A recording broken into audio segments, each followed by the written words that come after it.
Good morning. Why am I dressed up so fancy today? Well, it might have something to do with the fact that I had to throw out almost all of my clothes, and this is one of the only outfits I have left because I accidentally got fiberglass all over my apartment the other day from a mattress bursting open. But it is also good for the special occasion today, and that is showing off my new apartment renovations.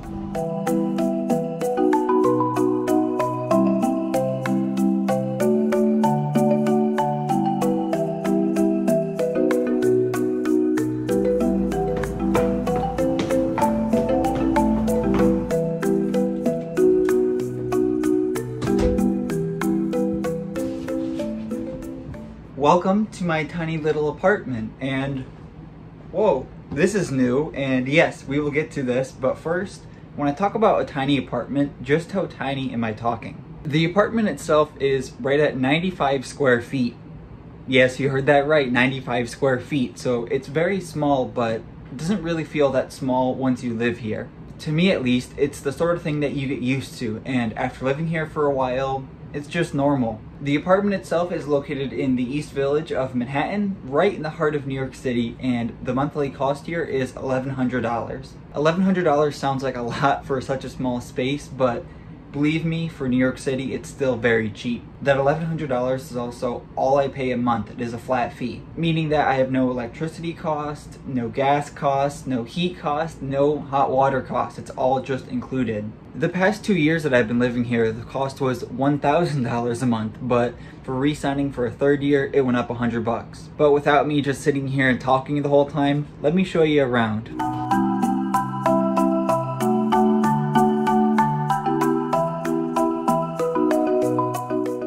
Right when you walk inside the apartment, you are in the kitchen. It is where I have a little sink here, as well as I have this table that I do all my cooking on. Across from that, on the other side of the apartment, in the corner I have this wonderful closet, and right next to that is where I have my refrigerator and these shelves which I keep all of my food on. This table is one of the most recent additions to the apartment. I actually found it just the other day inside a dumpster a couple streets over. When I say table, I mean desk. It is actually a school desk from the 1950s. This desk is where I do all my cooking at though. Right inside of it here, I keep my cooktop, and whenever I want to cook,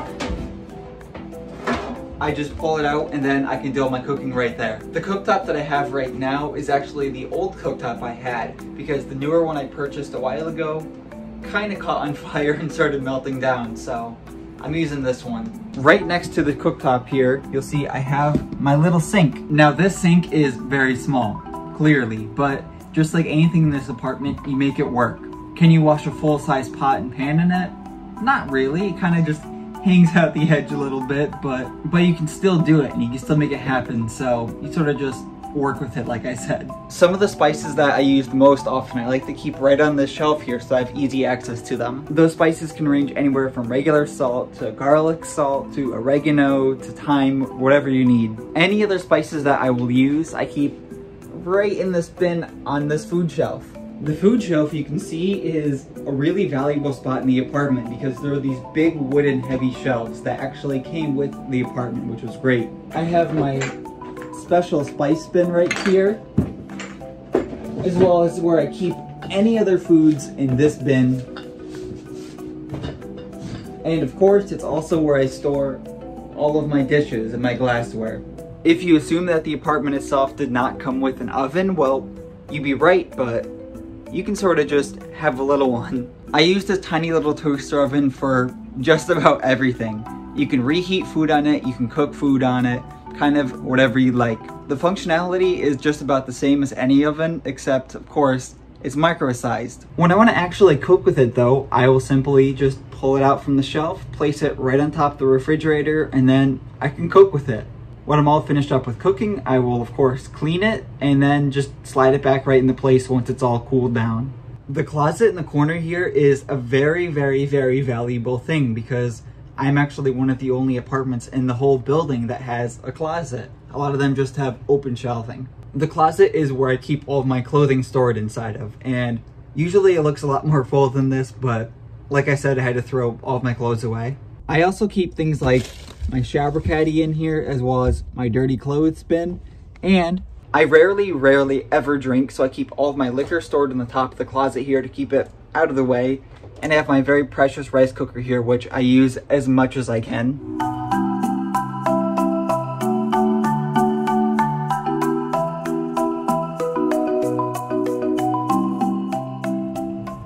Moving backwards in the apartment is where you'll see a lot of the biggest changes in here. And this is the section of the apartment that I like to call the living room slash the dining room. I call it the living room because of this right here, the television, as well as this dresser. I'm not really big into watching a lot of TV, but it's great to have this big screen here so I can edit these videos on it. Whenever I'd like to use this big screen to edit all my videos or do anything else on my computer with though, there's a simple thing that I like to do. In the dresser, I keep my computer as well as a wireless mouse and keyboard. I'll use a cable to plug in my computer to the big screen and take my wireless keyboard and mouse to go sit at the small little silver table. That way I'm also seated at more of a proper desk where I can focus better and use those wireless keyboard and mouse to control the computer on the big screen. I don't have the best eyes, as you might be able to tell, so it's great having the big screen so I can see everything. The dresser is wonderful for one of the largest obstacles that you have to tackle in here, and that is storage. In the dresser is where I can store my pots and pans, some other clothes, some random items of course, and even some more cookware. The table on the other side of the apartment here is why I call this the dining room as well.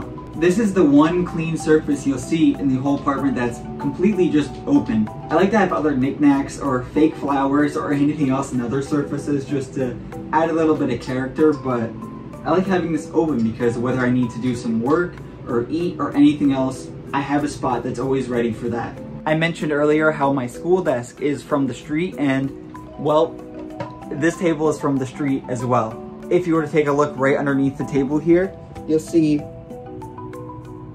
I have it written down where and when I got the table. Whenever I get anything off of the street or get, handed to me by a friend or anything like that, I like to write down where and when it's from just to be able to remember it. The table itself is, of course, a very small thing for a very small apartment, and it only has one chair seated at it, which is where I'm sitting right now. So, well, if you want to have more than one person seated at the table, then you have to do a little bit of moving around some stuff. The table can really just be slid down, and then the chair can be slid down as well, and the other person can sit where I'm seated now on the little couch. In my opinion, it's really valuable to only have the one chair out instead of having both out like I've normally done, because it just saves so much space in here and allows for so much more open floor room, which in a place like this, very small, it's obviously very valuable to have all the open floor space that you can.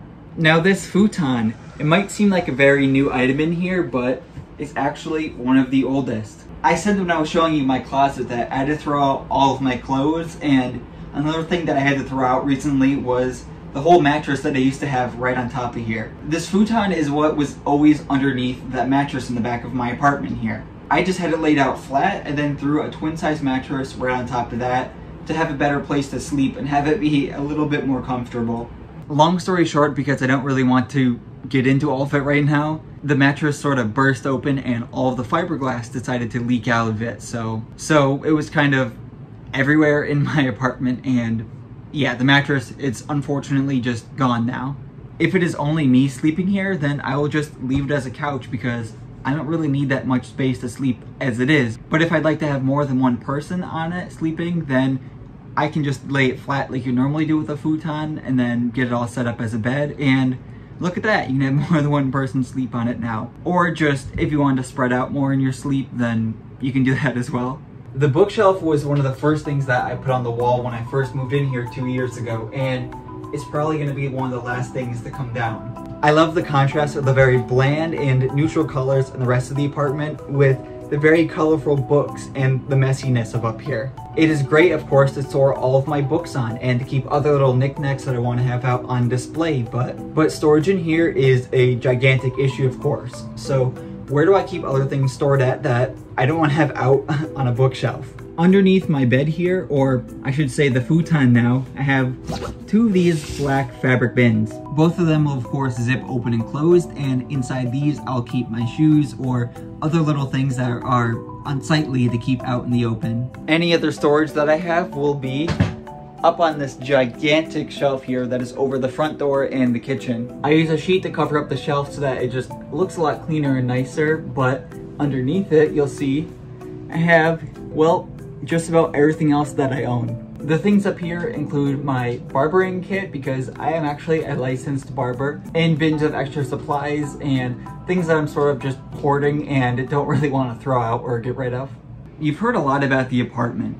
You've heard where I cook, you've heard where I eat, you've heard where I even sleep at, but there's one thing you haven't heard about or seen, and that's the bathroom. That is because of a very unique feature that this apartment has, and that is no bathroom. If you'd like to use the bathroom, it is actually down the hallway, so let's go take a walk and I'll show you where to find that at. After a quick little walk down the hallway is where you'll find all of the bathrooms at. The building has 5 floors in it, and each of those 5 floors each has 3 separate bathrooms and 2 separate showers. They are communal, so you do have to share them with your neighbors, but it's really not that big of a deal. My favorite bathroom to use though is this one all the way down at the end of the hallway because it has a nice little window in it. Now, people could say a lot of mean things about the apartment. First, they'll say, it's not an apartment, it's just a room, or I can't believe that you're wasting your life away in that tiny little apartment, or anything else they kind of want to say, but to me, this apartment is home. It is where I live, and where I live my life, and where I want to work at achieving as many things as I can in that life. When I moved here from Brooklyn, I didn't have the option of living with a roommate, and that's how I found this place. Of course it's very small, and of course it's, you know, just a room, but like I said, to me it's home, and it's something I'm very proud of, and it is just my own, just my little slice of New York City.